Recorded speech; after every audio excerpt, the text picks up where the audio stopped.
Hello students, good morning. I welcome you all on my YouTube channel. My name is Vishnu Gupta, and in this session we are learning the animal kingdom, that is of class 11. जो class 11th के लिए है animal kingdom, उसको हम लोग पढ़ रहे हैं, ठीक है। और देखते हैं आगे कि हम लोग कौन से फाइलम तक पहुंच गए हैं। We have completed 3 phylum. First was the Porifera, second is Coelenterata, that is also known as Cnidaria, and third one we have completed, that is Ctenophora. Ctenophora की जो स्पेलिंग है वो C से स्टार्ट हो रही है। मैंने आपको बताया है कि इस लेसन में आपको प्रोनाउंसिएशन पे थोड़ा सा वर्कआउट करना पड़ेगा, ठीक है, because the spelling is different from the pronunciation. जो भी प्रोनाउंसिएशन है उससे स्पेलिंग थोड़ी सी डिफरेंट है, तो थोड़ा सा दिमाग लगाएंगे आराम से, ठीक है।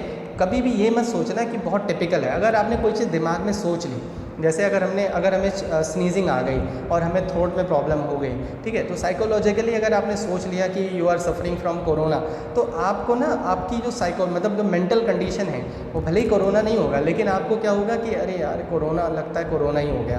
तो उससे क्या होगा, धीरे धीरे आपकी बॉडी और वीक होने लगेगी।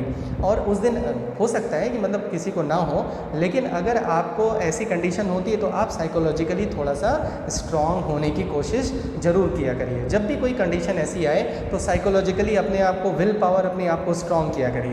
तो कभी भी कोई भी कहे कि चैप्टर टफ है, या अपने दिमाग में लेके आते हो कि चैप्टर टफ है, तो कभी ये नहीं सोचना है कि चैप्टर टफ है। समझ में आया? चैप्टर ईजी है, क्लियर है। अगर ईजी लेके आओगे तो कन्फर्म है वो ईजी लगेगा, और अगर टफ लेके आओगे तो टफ जरूर लगेगा, ठीक है। तो इसी थॉट के साथ आगे बढ़ते हैं। We have completed Ctenophora complete कर लिया है। मैं टेनोफोरा एक बार आपको बता दे रहा हूँ। और मैंने बताया था कि whenever you are completing 2 phylum, जैसे आपने 2 फाइलम कंप्लीट कर लिया तो write down the differences, try to find out the differences between the 2 phylum. दोनों फाइलम के बीच में डिफरेंसेस पता लगाने की ज़रूर कोशिश किया करो। उससे क्या होगा कि कन्फ्यूज़न नहीं होगी।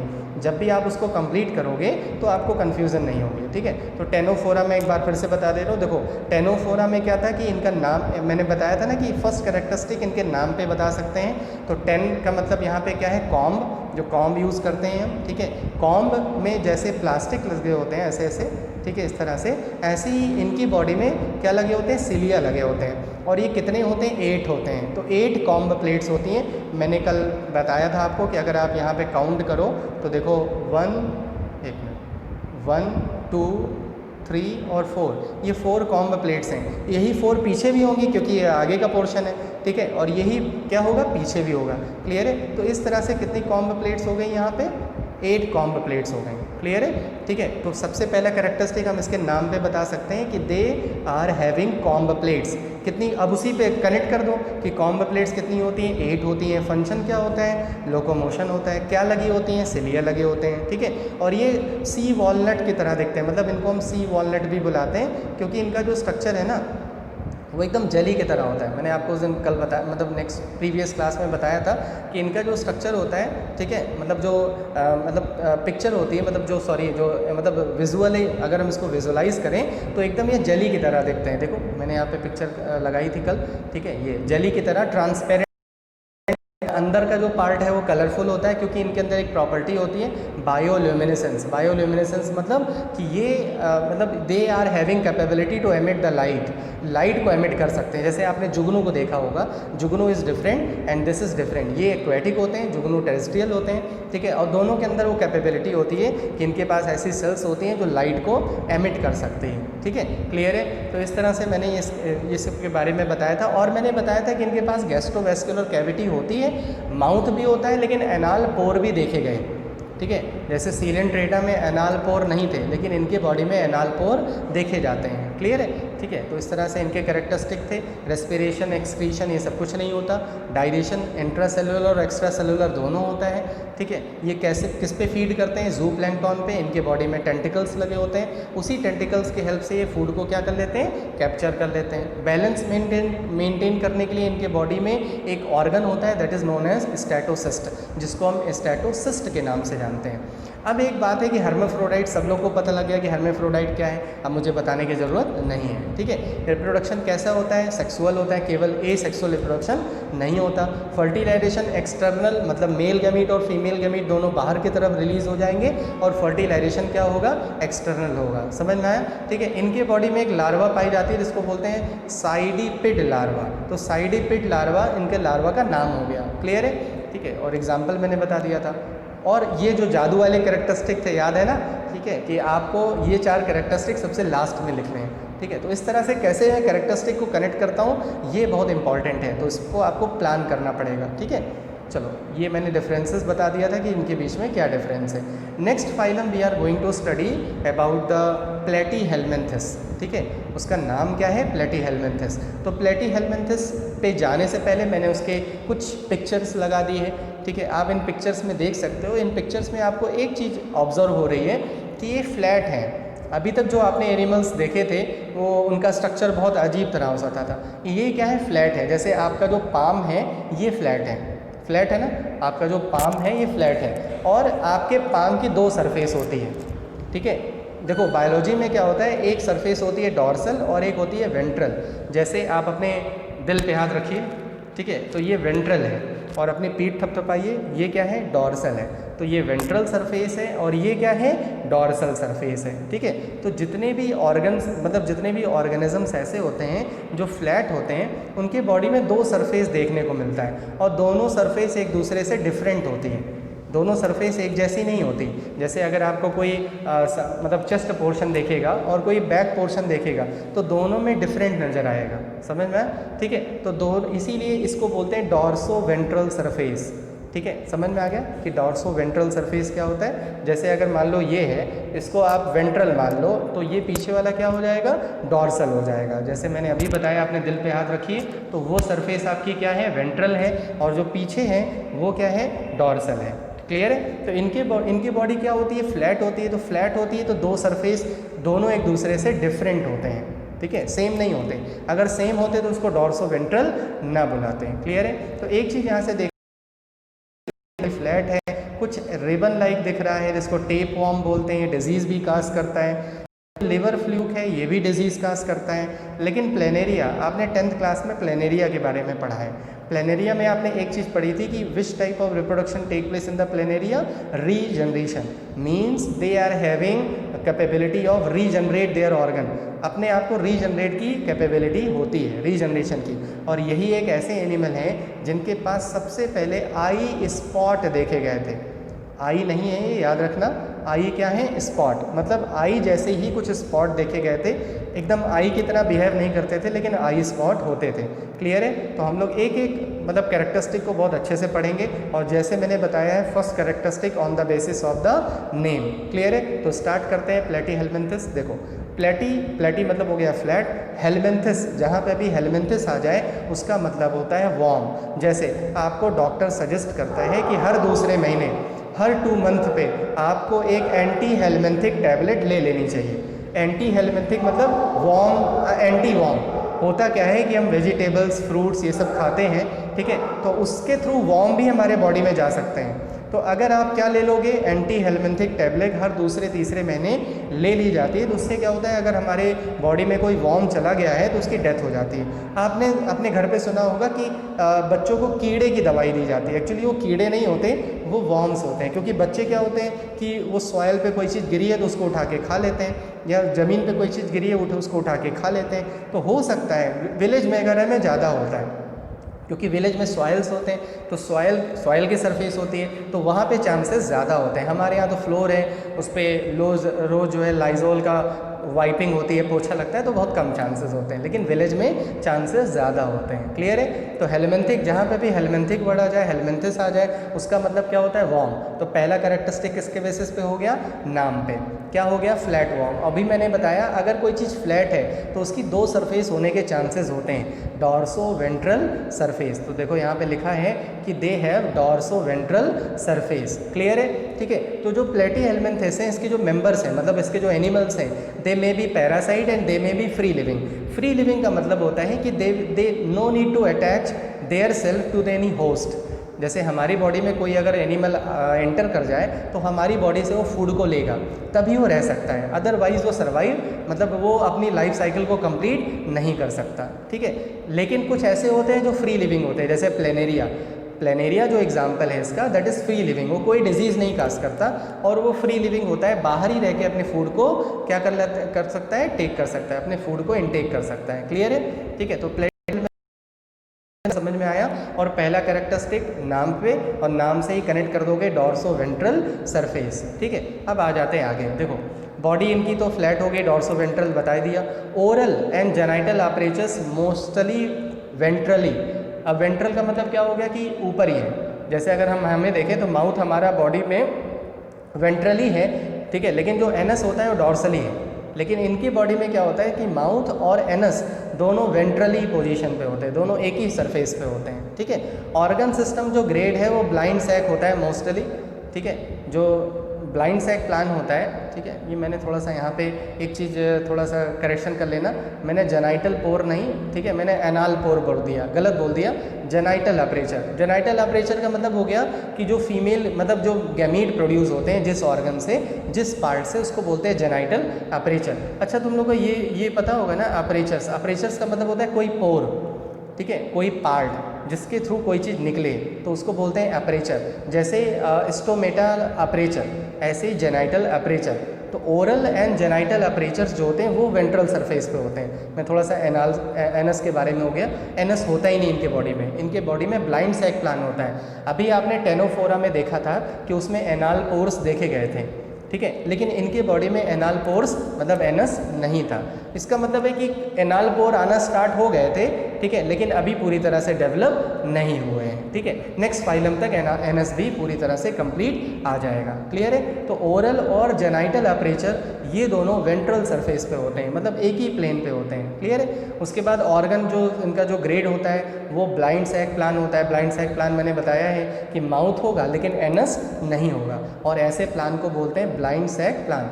इनके बॉडी में एक्सक्रीशन के लिए, जैसे हमारे बॉडी में एक्सक्रीशन के लिए किडनी होती है, नेफ्रॉन होती है, ऐसे इनकी बॉडी में एक सेल होती है जिसका नाम है फ्लेम सेल्स। उसका स्ट्रक्चर एकदम फ्लेम की तरह होता है। आपने कैंडल के ऊपर जो फ्लेम होती है उसको देखा है ना, एकदम वैसे ही इनकी बॉडी में एक सेल होती है जिसका नाम होता है flame cell, which help in excretion, जिसको हम प्रोटोनेफ्रीडिया भी बोलते हैं। लिखा है यहाँ पे कि flame cells are also known as protonephridia which help in excretion, जो एक्सक्रीशन में हेल्प करता है। अच्छा देखो, ऑस्मो रेगुलेशन एक नया टर्म होगा आपके लिए। पूरी बायोलॉजी में जहाँ पे भी ऑस्मो वर्ड आ जाए उसका मतलब होता है वाटर, और रेगुलेशन मतलब समझ में आ गया। जैसे हमारी बॉडी में अगर हमने वाटर कम पिया तो हमारी किडनी में वाटर का रीअब्जॉर्प्शन ज़्यादा होता है, वाटर ज़्यादा पिया तो वाटर का रीअब्जॉर्प्शन कम होता है, तो हमारी किडनी क्या कर रही है, वाटर को रेगुलेट कर रही है। ऐसे इनकी बॉडी में फ्लेम सेल्स क्या करती है, वाटर के अमाउंट को रेगुलेट करती है, that is known as osmoregulation. Clear है? रेस्पिरेटरी सर्कुलेटरी ऐसा सिस्टम नहीं होता। नर्वस सिस्टम में गैंग्लिया होता है। नोट कर लो, जहाँ पे भी गैंग्लिया वर्ड आ जाए उसका मतलब होता है सेल बॉडी। आपने 10th में पढ़ा रखा है कि न्यूरॉन का जो पार्ट होता है सेल बॉडी, ठीक है, जिसको साइटॉन बोलते हैं, डेंड्राइट और एक्सॉन। तो अगर किसी नर्व जो सेल बॉडी है वो मिलके गैंग्लियन सेल्स बना देते हैं, ठीक है, तो जो सेंस में हेल्प करते हैं, सेंस को रिसीव करने में हेल्प करते हैं।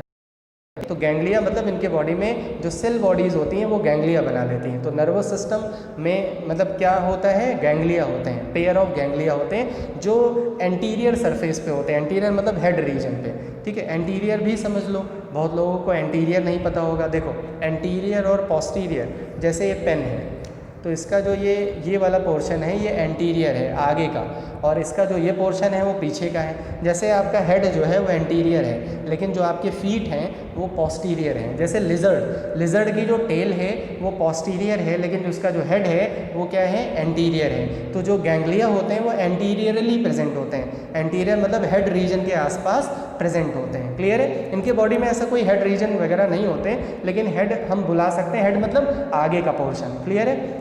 आई स्पॉट देखे गए हैं, अभी मैंने बताया था कि प्लेनेरिया में सबसे पहले क्या देखे गए थे, आई स्पॉट देखे गए थे। क्लियर है? आई की तरह नहीं है, लेकिन ये फोटो सेंसिटिव होते थे, ठीक है, मतलब फोटो सेंसिटिव होते हैं। अगर इन पर लाइट पड़े तो रिस्पॉन्ड करते हैं, लेकिन देखने में हेल्प नहीं करते। क्लियर है? अब देखो ये पैरासाइट्स होते हैं, तो पैरासाइट जब हमारे बॉडी में जाएंगे तो इनके पास 2 ऑर्गन होते हैं। जितने भी पैरासिटिक फॉर्म होते हैं उनके पास 2 ऑर्गन होते हैं, एक होता है हुक और एक सकर।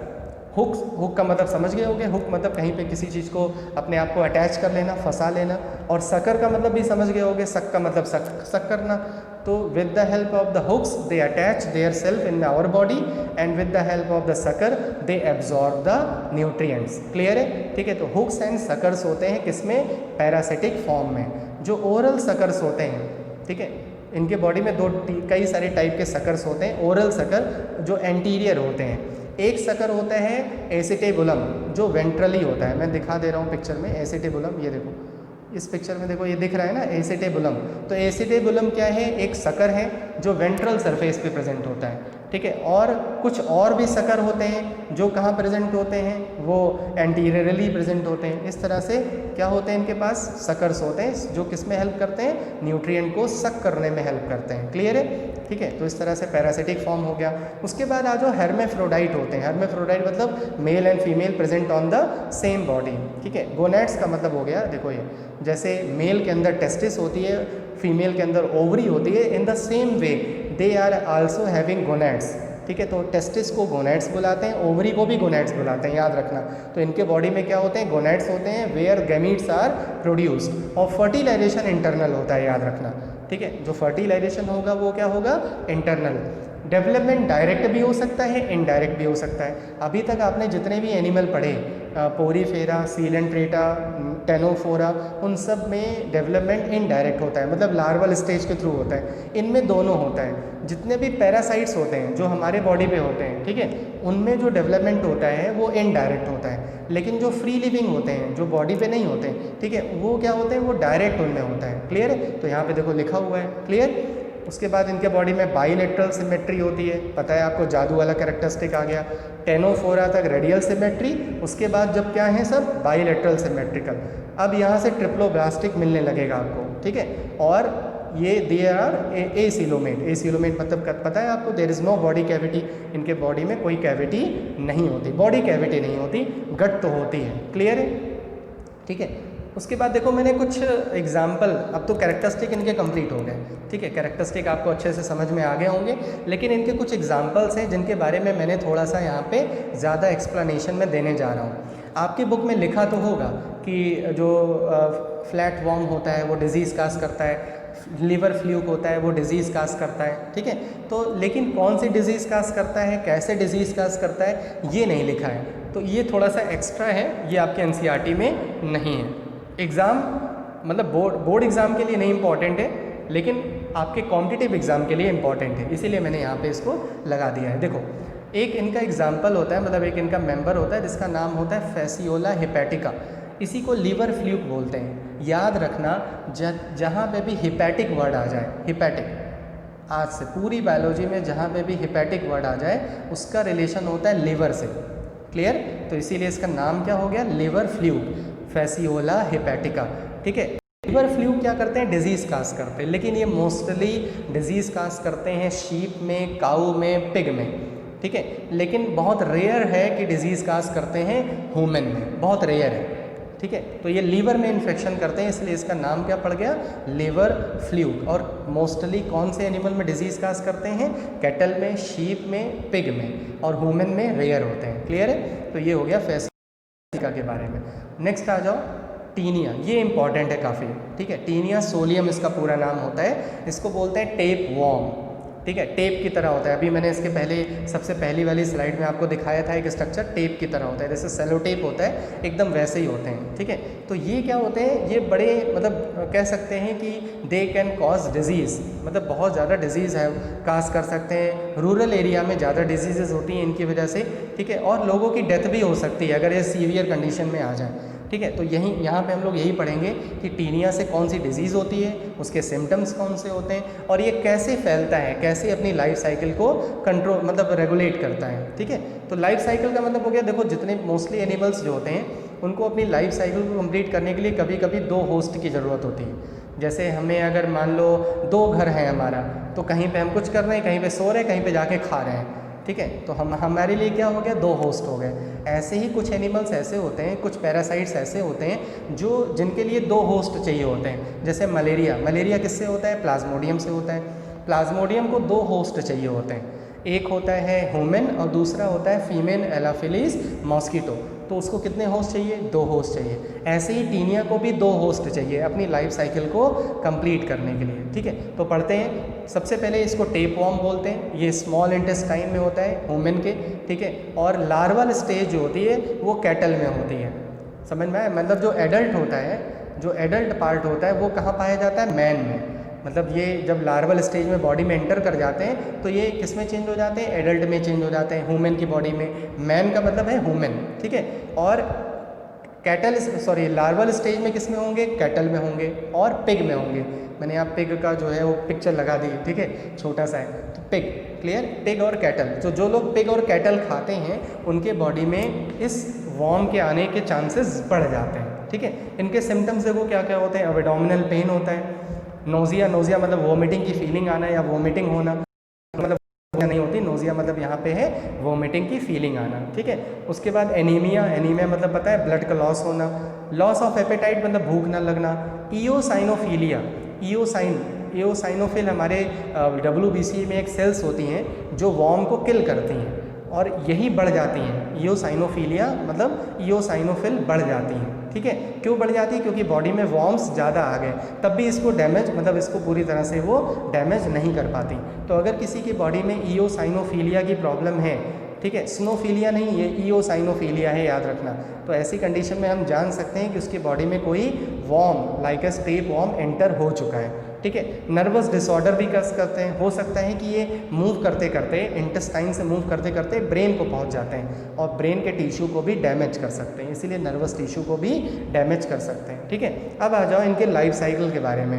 लाइफ साइकिल की ये जो पिक्चर है इसमें आपको जो लिखा है वो नहीं दिख रहा होगा, ठीक है, मुझे पता है प्रॉब्लम है। पहले यहाँ पे मैं समझा दे रहा हूँ, मैंने इसके अलग से स्लाइड बना दी है। देखो जो टीनिया है मतलब जो एडल्ट फॉर्म है वो स्मॉल इंटेस्टाइन में होता है।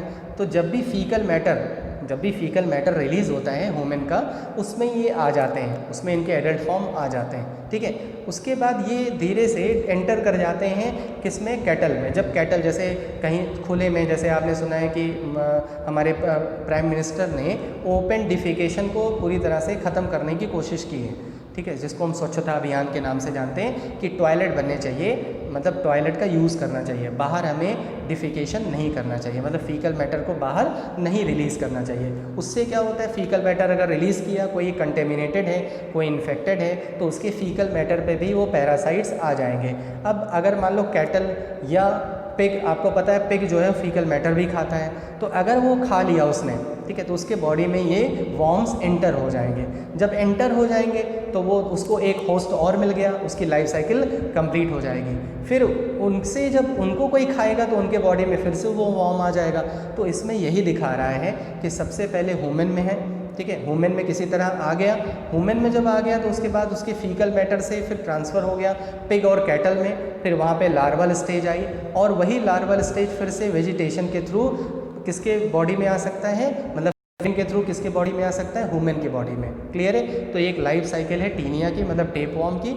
अब ये देखो यहाँ पे मैंने खूब अच्छे से लिख रखा है, देखो एक्स और ग्रेविड प्रोग्लॉटिडिस, इसको समझ लो क्या होता है। देखो टेप वॉर्म होता है, उसको उसका जो बॉडी पार्ट होता है उसमें देखो एक पार्ट तुम्हें दिख रहा है स्कोलेक्स, एकदम स्नेक की तरह दिख रहा है ना, ठीक है।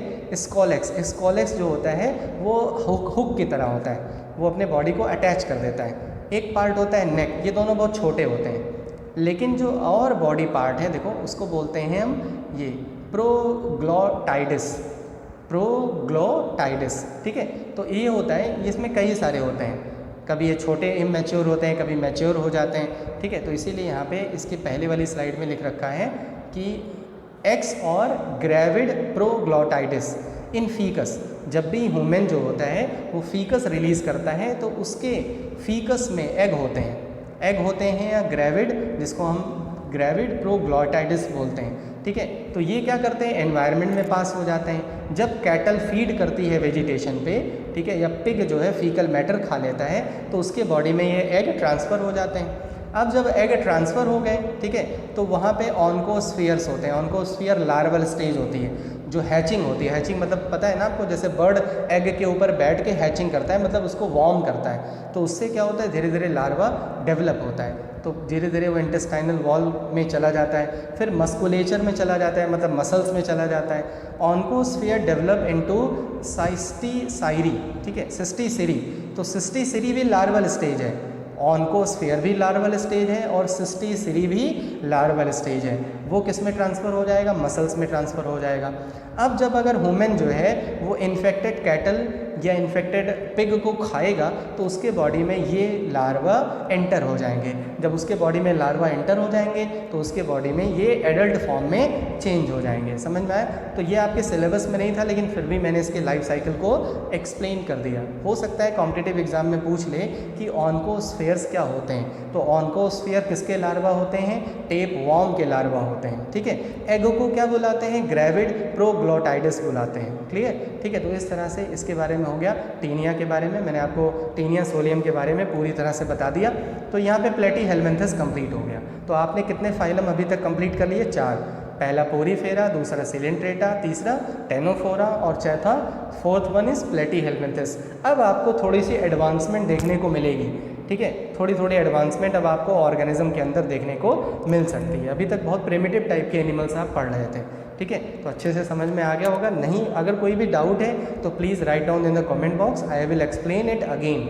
नेक्स्ट वीडियो में कंफर्म है उस चीज़ को मैं तो फिर से एक्सप्लेन कर दूंगा। ठीक है। लेकिन कमेंट बॉक्स में ज़रूर लिखना, और कमेंट बॉक्स में ये भी लिखना कि sir I have attended a class and I don't have any problem. If you do not have any problem, ज़बरदस्ती नहीं है। I am not coercing you. Coercing मतलब आपके ऊपर मैं फोर्स नहीं कर रहा हूँ, ज़बरदस्ती नहीं कर रहा हूँ। ठीक है। आपको जो भी लगता है वो कमेंट बॉक्स में ज़रूर लिखना। क्लियर है?